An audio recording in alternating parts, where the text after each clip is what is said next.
Gloire à Jésus. Que le nom de l'Éternel soit loué, que le nom de l'Éternel soit béni.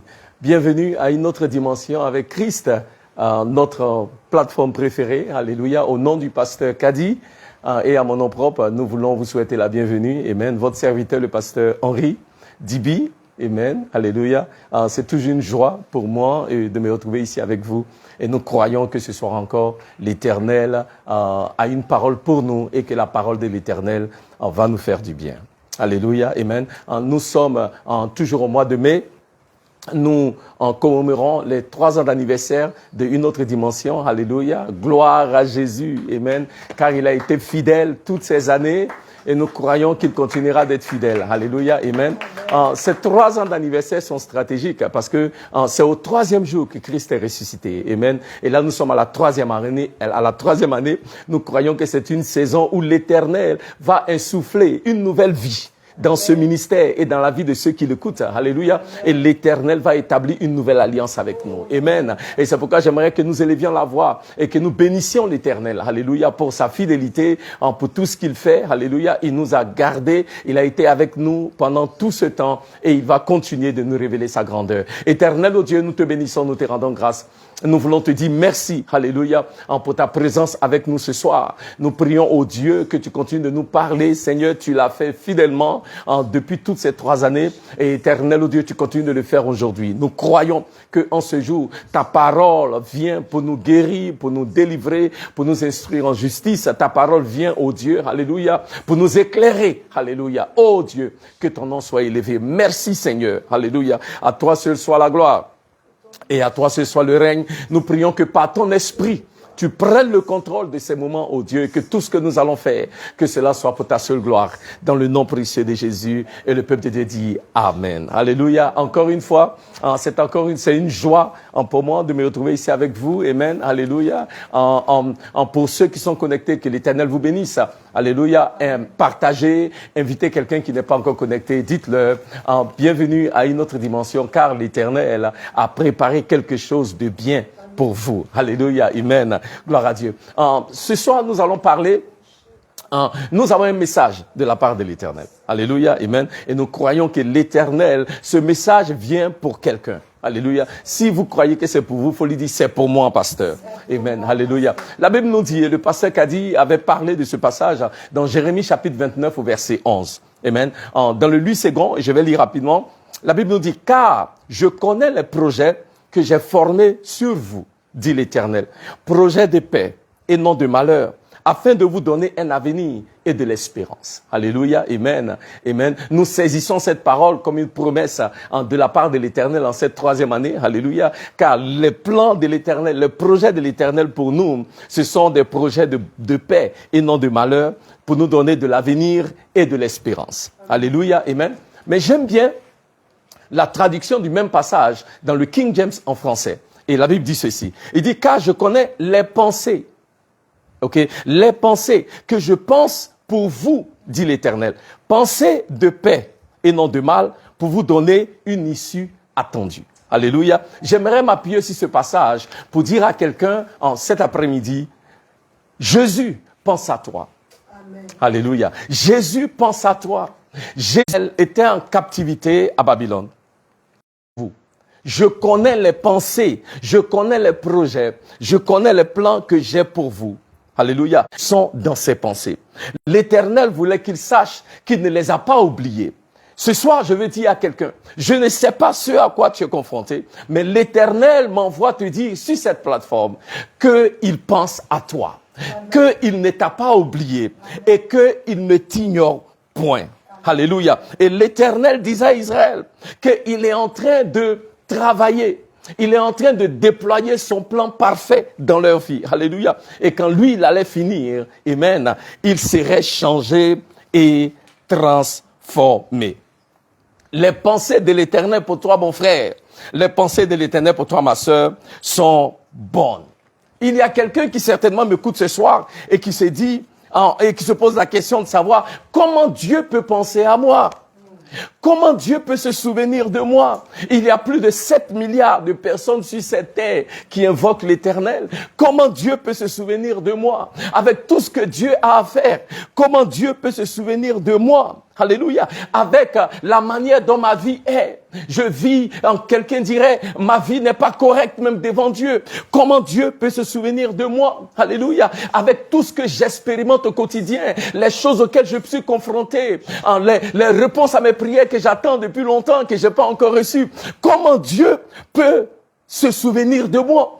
Comment Dieu peut penser à moi? Je suis venu dire à quelqu'un ce soir, peu importe là où tu te tiens, tu es sur la bonne plateforme pour entendre cette parole de la part de l'Éternel. L'Éternel ne t'a pas oublié. L'Éternel ne te néglige point. L'Éternel n'est pas indifférent à ce que tu ressens ou à ce à quoi tu es confronté. Je veux que tu saches ce soir, tu es dans les pensées de l'Éternel. Tu es dans le cœur de l'Éternel. L'Éternel a un plan pour ta vie et l'Éternel veut que tu saches, c'est son plan pour ta vie qui va prévaloir au-delà de tout ce que tu peux voir ou au-delà de tout ce que tu peux connaître.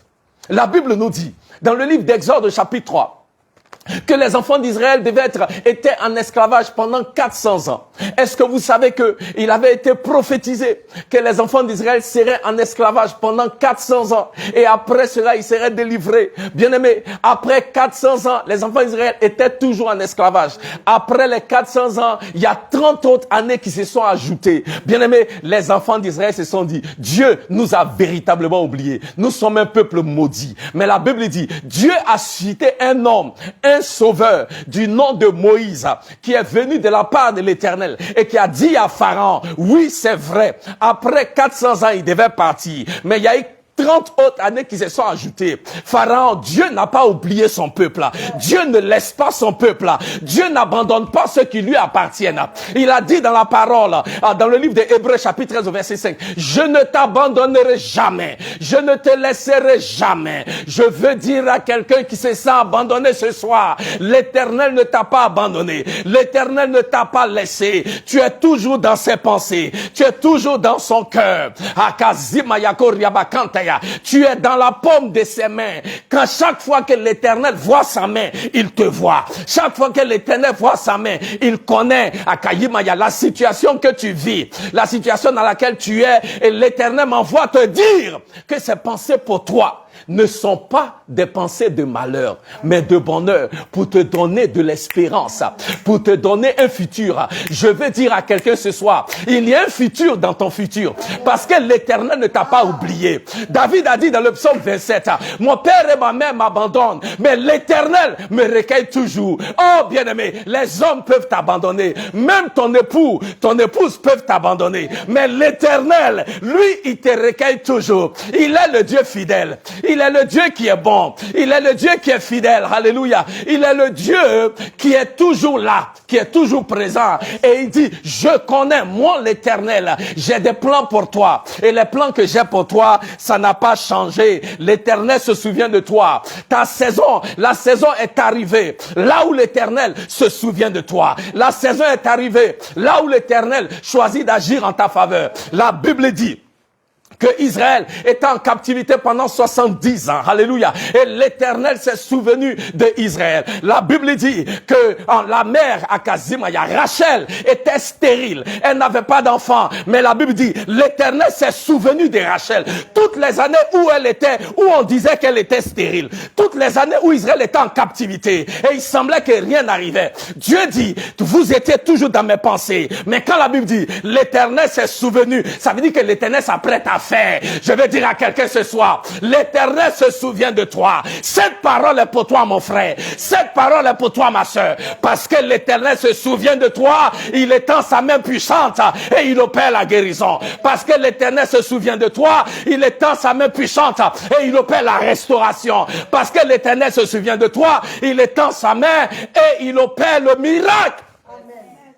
Ah, Samaya Koriaba Santaya. Bien-aimé, nous servons un Dieu qui est fidèle. Et l'Éternel dit, tu es dans mes pensées. Mon frère, ma soeur, l'Éternel pense à toi. Tu n'es pas abandonné. Tu n'es pas rejeté. L'Éternel ne t'a pas oublié. L'Éternel ne t'a pas oublié, maman. L'Éternel ne t'a pas oublié. Alléluia. L'Éternel ne t'a pas oublié.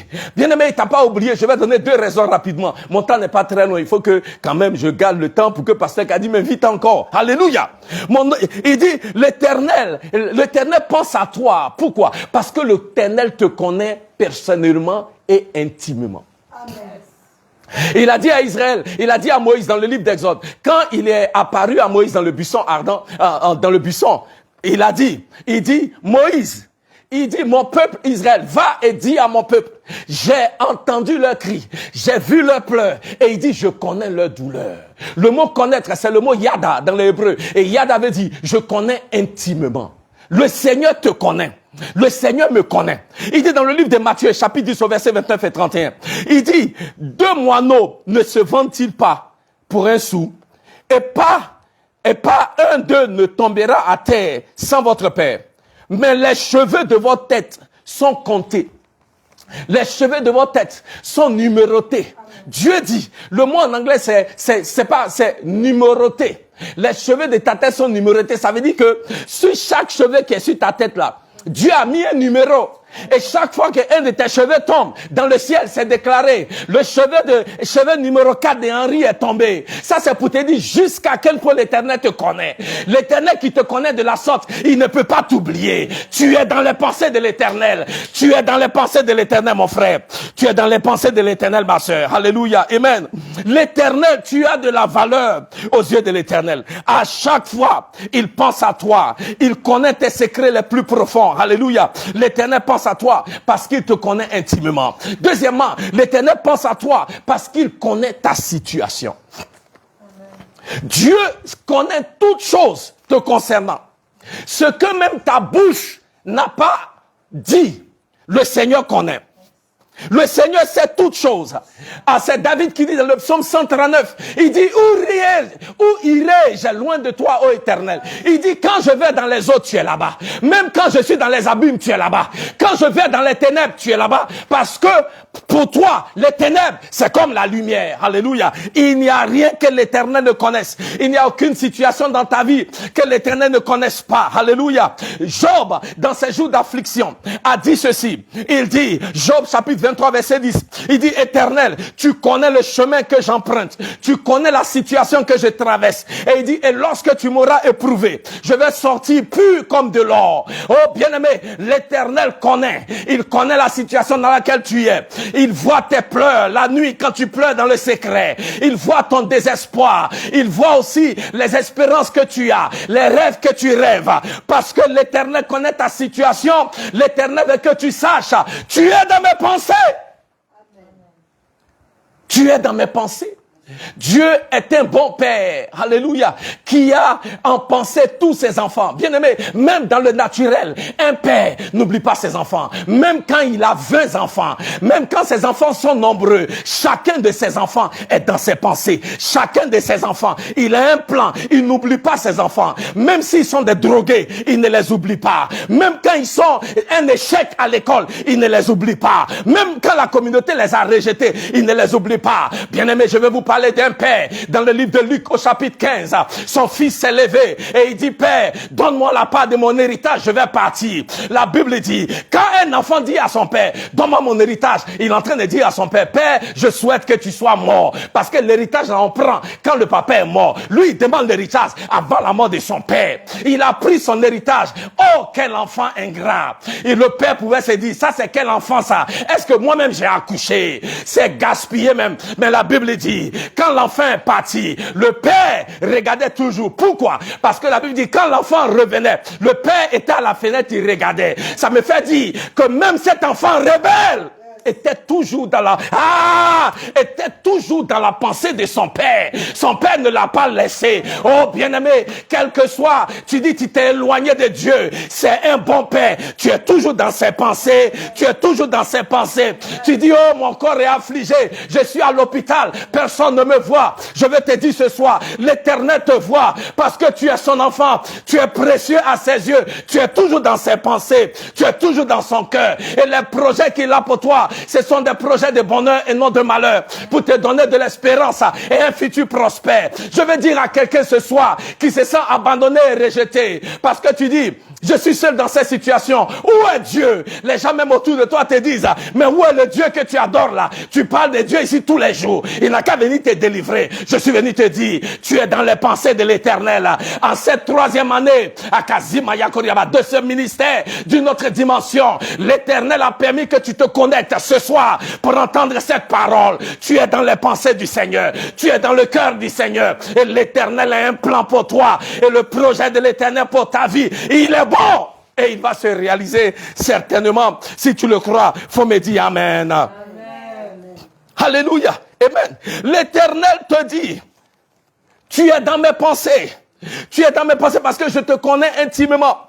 Tu es dans mes pensées parce que je connais ta situation. Tu es mon fils. Tu m'appartiens. Tu es dans mes pensées. Et moi, je te dis que les projets que j'ai pour toi, bien-aimé, Dieu a donné cette parole à Israël pendant qu'ils étaient en captivité à Babylone. Il n'a pas attendu qu'ils soient délivrés. Pendant qu'ils étaient en captivité là, il leur a dit, hey, écoutez, là où vous êtes là, sachez que je pense à vous. Et mon Dieu, si je pense à vous, c'est que l'heure est arrivée pour que vous sortiez de cette captivité. Alléluia. Dieu a les moyens de sa politique, comme on dit en Côte d'Ivoire. Quand Dieu dit, il se souvient de toi, il pense à toi, c'est qu'il est prêt à agir. Et l'Éternel, en cette saison, je déclare à Kazimaya, avant la fin de ce mois de mai, je veux prophétiser sur ta vie que parce que tu es dans les pensées de l'Éternel, l'Éternel étend sa main et il change ton histoire. L'Éternel étend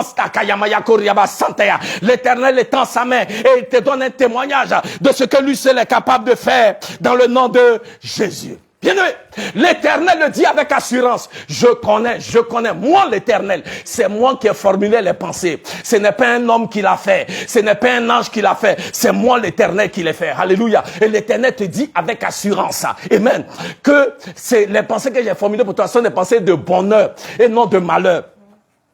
Ça veut dire que si Dieu pense bonheur pour toi, c'est ça qui va t'arriver. L'Éternel dit, pour te donner de l'espérance, pour te donner un futur. Alléluia. Et Dieu le dit avec hardiesse. Dieu le dit avec assurance. Pourquoi? Pour 4 raisons, rapidement. La première, Dieu le dit parce que dans ta situation là où tu es, Dieu est présent avec toi. Alléluia. Il a dit dans le livre de Matthieu, chapitre 28, verset 20, il dit, allez partout dans les nations. Et il dit, et voici, je suis toujours avec vous. Il dit, je suis avec vous tous les jours, jusqu'à la fin du monde. Je vais dire à quelqu'un ce soir, l'Éternel est avec toi. Ici, l'Éternel est avec toi. Qui peut être contre toi? Si l'Éternel est avec toi, alors la victoire est assurée. Alléluia. Amen. Donc, j'ai dit, premièrement, parce que l'Éternel est avec toi, il te dit que ton futur sera prospère. Deuxièmement, parce que l'Éternel se soucie de la situation dans laquelle tu es. L'Éternel se soucie de ce à quoi tu es confronté. Il dit dans le livre de 1 Pierre, chapitre 5, au verset 7, déchargez-vous sur lui de tous vos soucis, car lui-même prend soin de vous. Car lui-même prend soin de vous. L'Éternel n'est pas indifférent. C'est lui qui prend soin de toi. Parce qu'il prend soin de toi, il veut que tu saches ses projets pour toi, ses pensées pour toi, c'est pour te donner un futur et de l'espérance. Troisièmement, il promet de te donner le repos au milieu de la tempête, au milieu des épreuves. L'Éternel te donne le repos. Et il dit dans le livre de Matthieu, chapitre 11, au verset 28, venez à moi, vous tous qui êtes fatigués et chargés, et je vous donnerai du repos. Ce soir, à Kazimaya, tu rentres dans le repos de l'Éternel. En cette troisième année, de ce ministère d'une autre dimension, l'Éternel donne à quelqu'un qui écoute depuis 3 ans de rentrer dans le repos de l'Éternel. Tes années de lutte arrivent à leur fin. Alléluia. Tes années de struggle arrivent à leur fin. La Bible dit dans le psaume 126, au verset 5, il dit, celui qui sème dans les pleurs va moissonner avec joie. Depuis 3 ans, tu te connectes fidèlement à Kazima, à cette plateforme, à Kayimaya Koryaba. Et maintenant, l'Éternel dit, tous les efforts que tu as déployés en cette saison, l'Éternel, ton Dieu, te donne de moissonner dans le nom de Jésus. Maintenant, là où tu es, reçois le repos de l'Éternel dans le nom précieux de Jésus. Et quatrièmement, l'Éternel te fait la promesse de te donner sa grâce. Nous sommes dans le mois de mai, c'est le 5e mois. 5, c'est le chiffre de la grâce. L'Éternel dit, il te donne sa grâce, même dans des moments d'épreuve. Dans le livre de 2 Corinthiens, chapitre 12, verset 9, il a dit à Paul, que Paul qui disait à Dieu, qui priait pour que Dieu ôte l'écharde qu'il avait dans son corps, Dieu lui a dit, écoute, ma grâce est suffisante pour toi. Parce que quand tu es faible, c'est là que moi je suis fort. Alléluia. Bien-aimé, Dieu n'a pas changé ses pensées te concernant. C'est des pensées pour te faire du bien, pour te donner la paix et pour te donner un futur glorieux. Là où tu es, reçois-le maintenant dans le nom de Jésus. L'Éternel est fidèle et il n'a pas changé. C'est lui qui a divisé la mer Rouge et qui a permis à Israël de traverser. C'est le même Dieu qui a protégé les 3 jeunes Hébreux, Shadrach, Meshach et Abednego. Il les a délivrés du feu. C'est le même Dieu qui a protégé Daniel dans la cage au lion. C'est le même Dieu qui a nourri 5000 personnes avec 2 poissons et 5 pains. Akayimaya, ce même Dieu-là, il est capable d'agir dans ta vie et dans ta situation et d'opérer le miracle. Ce même Dieu-là, il est capable de le faire. Pourquoi? Parce que tu es dans ses pensées, tu es dans son cœur. Il ne t'a pas oublié. Il n'a pas changé d'avis concernant ta vie et il veut te donner de l'espérance. Là où il n'y a plus d'espoir, sache que parce que l'Éternel pense à toi, l'espoir est permis. Là où il n'y a plus de possibilité, sache que parce que l'Éternel pense à toi, le miracle est permis. Il a dit, ceux-ci sont mes enfants et ils ont été faits pour des prodiges et pour des miracles. Tu es un enfant de Dieu, alléluia. Et l'Éternel, tu utilises, se manifeste dans ta vie et au travers de ta vie pour révéler de grandes choses. Si tu le crois, donne-moi un amen puissant. Amen. Bien-aimé, mon message tire à sa fin. Mais avant de m'arrêter, je vais vous donner une petite histoire. La Bible dit dans le livre de Jean, chapitre 8, les versets 1 à 11. Si vous n'avez rien retenu de ce que j'ai dit jusqu'à présent, donnez-moi juste 1 minute. Et puis j'en aurai fini. La Bible dit qu'une femme fut trouvée dans l'adultère. Marc chapitre 8, en Jean chapitre 8, versets 1 à 11. À cause du temps, je vais paraphraser. Quand vous avez le temps, lisez le passage. Et la Bible dit que les pharisiens ont arrêté cette femme. Et ils l'ont conduit devant le Seigneur Jésus. Et ils disent, Seigneur Jésus, cette femme a été prise dans l'acte de l'adultère. Bien aimé, imaginez-vous la condition de cette femme. Elle a été prise, arrêtée par les pharisiens. Dans l'acte, ils disent dans l'acte. Ça veut dire que quand on l'a trouvée là, elle était peut-être nue. Donc cette femme qui apparaît devant Jésus est peut-être à peine habillée. Ou elle a juste un petit pagne qu'elle a pu mettre sur elle. Pourquoi? Parce qu'ils ont voulu en dégrader cette femme, déshonorer cette femme, la mettre dans la honte et dans l'ignominie, la traîner devant le Seigneur Jésus comme une traînée. Cette femme était appelée adultère. Cette femme était appelée en fornicateur. Cette femme était appelée en femme prostituée. Et ils l'ont sûrement traité de tous les noms. Et on l'a conduit devant le Seigneur Jésus. Et il dit, Seigneur, la loi dit que cette femme qui a été prise dans l'acte de l'adultère doit être lapidée à mort. Qu'est-ce que toi tu dis? Et la Bible dit, Jésus a commencé à écrire. Bien-aimé, Dieu m'a donné la révélation de ce que Jésus a écrit. Est-ce que quelqu'un peut dire amen? Oh, bien-aimé, la Bible ne dit pas. Donc je vais juste vous dire ce que je pense. Amen. Que ce jour-là, quand Jésus écrivait, Jésus était en train de dire à ceux qui étaient là, écoutez, moi j'ai un plan. Vous êtes venus avec cette femme parce que vous voulez qu'elle soit lapidée. Vous êtes venus avec cette femme parce que vous voulez mettre la honte sur elle. Vous êtes venu avec cette femme parce que vous voulez la déshonorer. Je veux parler à quelqu'un ce soir. Tu as été conduit dans une situation là où on veut mettre la honte sur toi. Peut-être à ton travail, peut-être dans ta famille, peut-être dans ton mariage. Je suis venu te dire, le Seigneur Jésus pense à toi et les plans qu'il a pour ta vie, ce sont des plans de bonheur et non de malheur, pour te donner de l'espérance et un futur prospère. Et pendant qu'on disait que cette femme est condamnée, pendant qu'on disait cette femme est adultère, pendant qu'on disait qu'on veut mettre la honte sur cette femme, Jésus lui il écrivait, moi Jésus, j'ai un plan pour cette femme, alléluia, et mon plan pour sa vie, ce n'est pas un plan de malheur. Mon plan pour sa vie, c'est pour lui donner de l'espérance. Mon plan pour sa vie, c'est pour lui donner un futur prospère. Je n'ai pas fait un plan pour la détruire.